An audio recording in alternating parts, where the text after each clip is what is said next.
నీ భూమి వెలలో కొంత దాచుకొని పరిశుద్ధాత్మను మోసపుచ్చుటకు సాతాను ఎందుకు నీ హృదయాన్ని ప్రేరేపించింది? నీకొచ్చే ప్రేరేపణ ఒకటి గుర్తుపెట్టుకోండి. నీకొచ్చే ప్రేరేపణ 3 రకాల ప్రేరేపణలు వస్తాయి. మీకు ఏదైనా గుర్తుపెట్టుకోండి. పరిశుద్ధాత్మునిది కూడా కాదు అన్న విషయం మీరు గుర్తుపెట్టుకోవాలి. ఒకటి నీ ప్రేరణ వస్తది.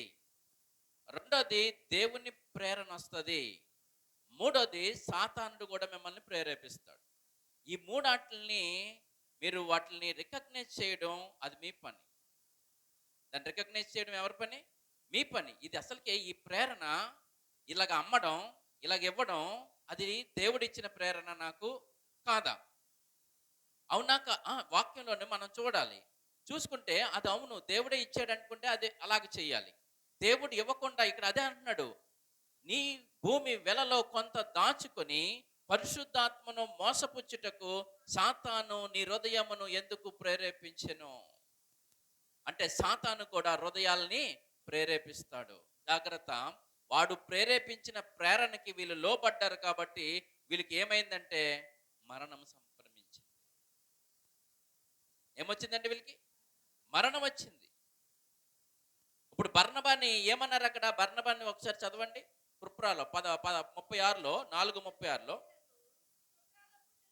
కృప్రాలో పుట్టిన లేవీడగు యోసేపు అను ఒకడుండెను. ఇతనికి అపోస్తలులు హెచ్చరిక పుత్రుడని అర్థమిచ్చు బర్నబా అను పేరు పెట్టి ఉంటిరి.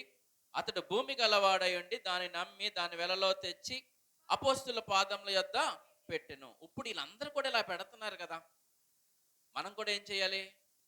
ఇలాగా పెట్టాలి అని వీళ్ళ కోరిక, వీళ్ళ హృదయంలో కోరిక ప్రేరేపించింది ఎవరొట్ట? దేవుడు కాదు, అక్కడ సాతాను. సాతాను ప్రేరేపించాడు కాబట్టే వీళ్ళకి ఇటువంటి పరిస్థితి ఇక్కడ మనకి ఏర్పడతాం. మీరు ఇంకనూ ఆలోచన చేయండి.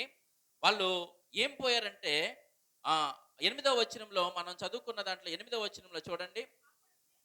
అప్పుడు పేతురు, మీరు ఆ భూమిని ఇంతకే అమ్మితిరా? నాతో చెప్పమని ఆమెను అడిగను. అందుకు ఆమె, అవును ఇంతకే అమ్మితమని చెప్పెను. అందుకు పేతురు, ప్రభువు యొక్క ఆత్మను శోధించుటకు మీరెందుకు ఏకీభవించిరి? ఇక్కడ ఏకీభవించితిరి భార్యాభర్తలు ఇద్దరు కలిసి